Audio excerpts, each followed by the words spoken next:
안녕하세요. 미국 주식으로 부자되기 미주보입니다. 2022년에도 시장이 굉장히 많이 하락했잖아요. 지금 보시는 화면은 2022년 1월부터 2022년 3월 15일까지 서학개미 분들이 가장 많이 매수한 상위 종목들을 제가 가져왔는데 2022년 들어서 서학개미 매수 종목 1위 종목이 테슬라고, 그 다음에 서학개미 분들이 가장 많이 매수한 두 번째 종목이 바로 TQQQ입니다. 제가 얼마 전에 TQQQ를 조금씩 매수하기 시작했다 이런 영상도 올렸는데 그 얘기도 뒤에서 다시 한번 말씀드릴게요. 자, 그리고 세 번째로 많이 매수한 종목은 SOXL, 반도체 지수를 3배로 추정하는 레버리지죠. 그래서 서학개미 분들이 많이 매수한 종목들, 탑3 종목들만 봐도 이 서학개미 분들의 투자 성향이 어떤지 굉장히 우리가 잘 알 수 있을 것 같아요. 자, 그 다음에 4위가 엔비디아고 5위가 애플이었습니다. 그리고 좀 재밌는 부분이 있는데 저는 굉장히 의외였어요. 지금 서학개미 분들이 많이 산 종목 탑 6가 뭐냐면 SQQQ거든요. 자, 이 SQQQ는 나스닥이 하락하면 반대로 3배로 상승하는 그 ETF죠. 그래서 이 ETF도 이렇게 많이 담으셨구나 하면서 저는 굉장히 놀랐는데, 굉장히 서학개미 분들 상위 보유 종목들 보면 굉장히 위험한, 굉장히 리스크가 큰 종목들을 좀 좋아하시는 것 같고, 그런 또 투자를 하시는 것 같아요. 지금 11위에 있는 종목도 보면은 이게 FNGU ETF일 거예요, 아마. 예, 이 쌍 종목의 3배 레버리지 ETF. 그래서 이 상위권에 있는 종목들이 굉장히 변동성이 높고 위험성도 높은 그런 종목들을 선호하고 계시는데, 이 얘기를 좀 해보려고 합니다. 자, 지금 S&P 500 기업들의 연초 대비 수익률이거든요. 그러니까 지금 2022년 1월부터 현재까지인데 굉장히 다 많이 빠졌잖아요. 자, 테슬라 같은 경우 24% 빠졌고, 애플, 마이크로소프트도 연초 대비 지금 12%, 14% 이렇게 빠져 있고요. 구글, 아마존 말할 것도 없고요. 페이스북 말할 것도 없고 지금 엄청나게 다 빠져 있습니다. 자, 유일하게 상승한 종목들 보면 이 에너지 섹터가 많이 올랐잖아요. 엑슨모빌도 26% 정도 오르고 쉐브론도 34% 정도 오르고요. 자, 그리고 이제 전쟁 이슈 때문에 이 방위산업 쪽 섹터도 많이 올랐습니다. 헬스케어 섹터도 다른 종목들에 비해선 좀 선방한 것 같고요. 자, 그래서 이 4차 산업혁명 주도주들의 연초 대비 수익률은 아주 박살난 상태죠. 자, YTD 수익률을 보면 대부분 15% 이상 하락한 상태입니다. 좀 많이 하락한 종목들 보면 페이스북 같은 종목이 연초 대비 44% 빠져 있고요. AMD 같은 종목도 연초 대비 28% 빠졌고, 반도체 쪽이 좀 많이 빠졌어요. ASML도 연초 대비 27% 빠지고, 엔비디아도 연초 대비 27% 빠져 있습니다. 자, 반면에 주요 원자재 관련 ETF들의 수익률은 굉장히 좋습니다. 지금 연초 대비 수익률을 한번 보면요, 대부분 평균적으로 한 30% 정도의 수익률을 보이고 있어요. 3개월이 채 되지 않았는데도 불구하고 이렇게 수익률이 좋습니다. 참고로 GSG나 DBC 같은 ETF는 원자재 지수를 추정하는 ETF고요. 그 다음에 이 PICK 같은 ETF는 글로벌 금속이나 광산업 쪽 관련 ETF입니다. 자, 그 다음에 얘 같은 경우는 팔라듐 지수를 추정하는 ETF고요. 그 다음에 BNO는 브렌트 오일, JJN은 니켈, CPER, 얘는 구리죠. 그 다음에 얘는 원유, 그 다음에 은, 금 이렇게 되어 있습니다. 그래서 원자재 관련된 ETF에 만약에 작년 말 정도에 여러분이 투자를 좀 하셨다면 2022년 들어서도 굉장히 기분이 좋으셨을 것 같은데, 자, 사실 이 원자재 관련된 걸 주제로요, 제가 2021년 작년이죠. 작년 5월 25일에 한번 업로드를 했었어요. 그래서 하반기 또는 이제 내년 인플레이션을 대비해서 우리가 지금 뭘 해야 하면 좋을지 그런 걸 주제로 한번 얘기를 했었는데, 그때 이제 영상에서 나왔었던 종목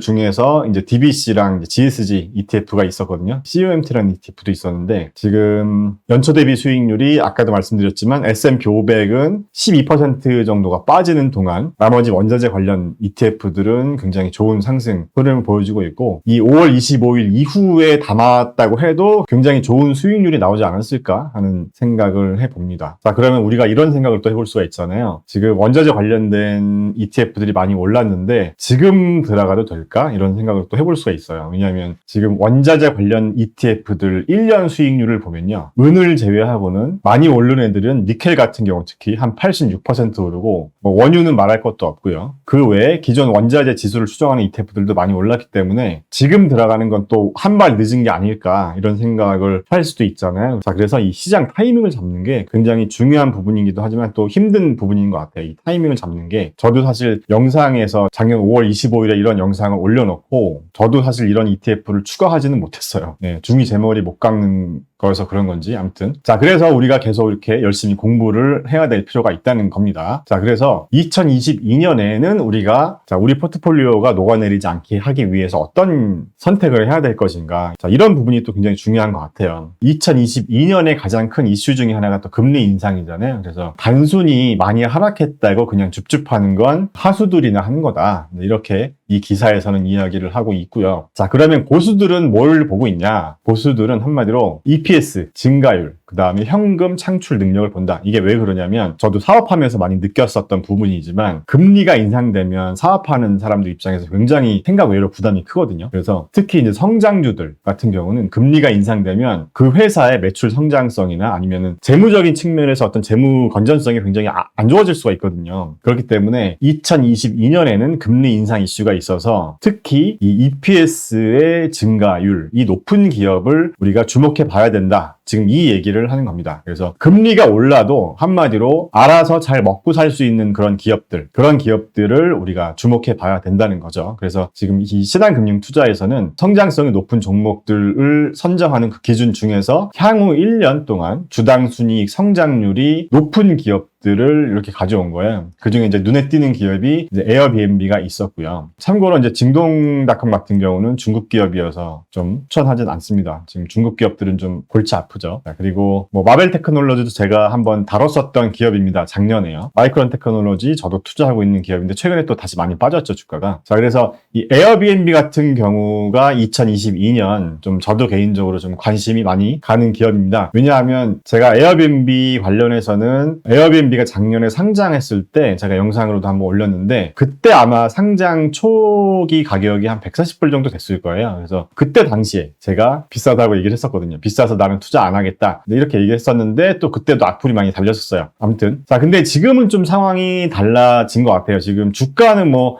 상장 초기 가격으로 거의 원위치가 됐습니다. 많이 상승을 했었다가 뭐 거의 210불까지 상승했다가 결론적으로 다시 원위치로 돌아왔어요. 자, 그런데 2021년 이 상장할 때와 지금의 가장 큰 이제 상황이 다른 부분은 어떤 부분이냐면 지금 바로 이 매출이죠. 일단 에어비앤비 같은 경우는 코로나 때 굉장히 타격을 많이 받은 기업 중에 하나죠. 그래서 코로나 전에는 매출이 꾸준히 이렇게 상승해 오다가 코로나 때 매출이 확 꺾였다가 지금 현재는 코로나 이전보다 더 좋은 매출 성장률을 보이고 있습니다. 그래서 상장 시에 에어비앤비의 밸류에이션과 지금 현재 주가가 원위치로 돌아온 지금 현재 에어비앤비의 밸류에이션에 대한 평가는 달라질 수밖에 없다는 거죠. 그래서 아마도 제 기억으로 상장 시에 제가 이제 분석했던 영상에서 당연히 순이익은 마이너스였고요. 지금도 마이너스였고 매출 기준으로 봤을 때 이 PS 레이시오가 아마도 20이 넘었을 거예요. 지금은 11.53 정도였었는데 그만큼 에어비앤비의 매출이 성장하면서 밸류에이션이 좀 낮아지고 있다 이렇게 보면 되고 또 한 가지 주목할 부분은 2022년 올해부터는 EPS 순이익이 흑자로 전환될 것이다 이렇게 보고 있다는 거죠. 그러니까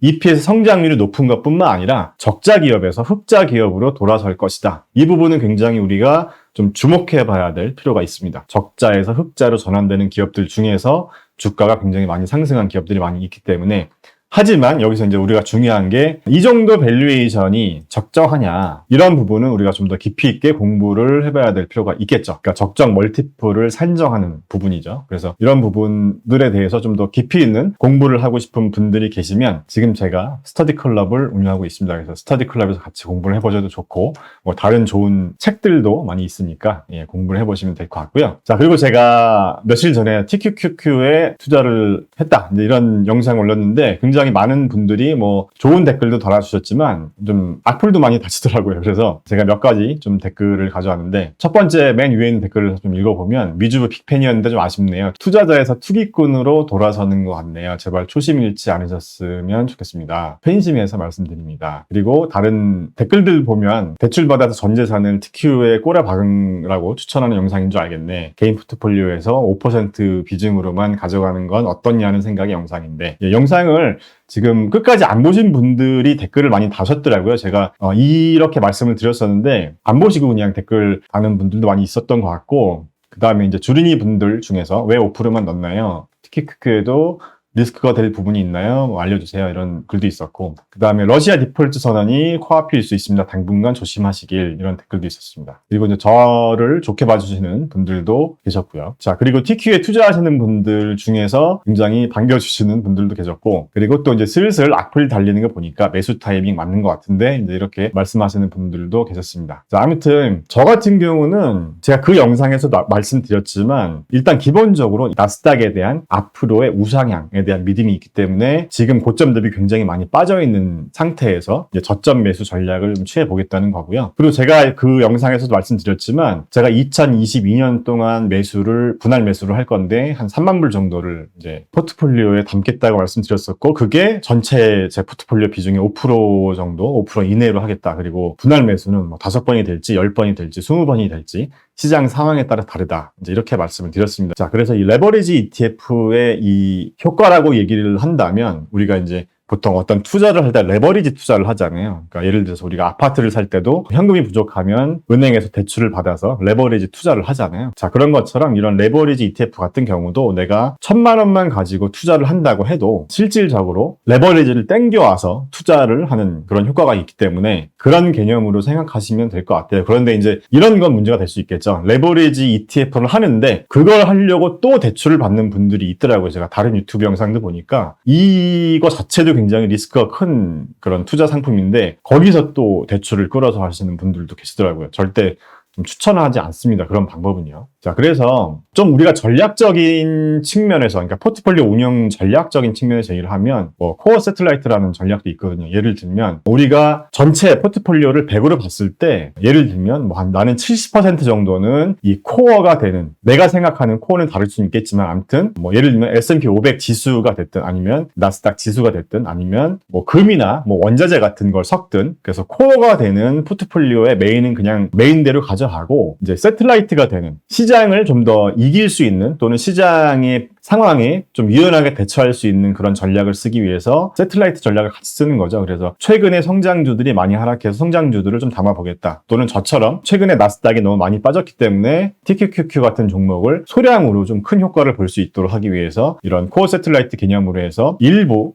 편입을 좀 시켜보겠다. 이런 전략이 필요하다는 겁니다. 그러니까 무조건 TQQQ를 넣었다고 해서 이게 뭐 투기다 뭐 이런 개념보다는 이 코어로 가져가는 이 전략을 어떻게 가져갈 것인가. 나는 내 포트폴리오에서 이 코어가 되는 부분을 한 80%, 90%로 굉장히 보수적으로 운영하면서 또는 뭐 5에서 10% 정도 되는 비중으로 앞으로 유망한 어떤 섹터라든가 2022년에 특히 좀 좋을 만한 어떤 그런 뭐 기업이라든가 개별 종목에 뭐 투자를 해볼 수 있는 그런 전략적인 면으로 여러분들도 접근을 해주셨으면 좋겠습니다. 단순히 뭐 이거 사면 투기다, 저거 사면 뭐 투자다 뭐 이런 개념으로 생각하시지 말고요. 자, 그 외에도 뭐 굉장히 많은 포트폴리오 전략들이 있습니다. 지금 제가 이런 부분들은 이제 스터디 클럽에서 이야기를 하려고 하는 주제인데, 자, 여러분들이 회사에서 이제 일을 하면서 어떤 사업 계획을 뭐 짠다거나 아니면 여러분들이 어떤 창업을 할 때도 창업 플랜에 대한 계획을 짜잖아요. 그런 것처럼 우리가 주식 투자를 하는 것에 있어서도 이런 포트폴리오 전략을 어떻게 가져갈지에 대한 그런 전략이 필요하다는 거죠. 그래서 그 전략 안에서 움직이는, 그러니까 규칙에 맞게 움직이는 그런 게 중요하다는 겁니다. 그런데 이제 너무 막 TQQQ나 너무 이렇게 좀 변동성이나 위험성이 높은 종목에 몰빵하는 그런 분들도 많이 계시더라고요. 그래서 그런 거는 굉장히 좀 조심해야 되지 않을까, 그렇게 생각을 하고 있습니다.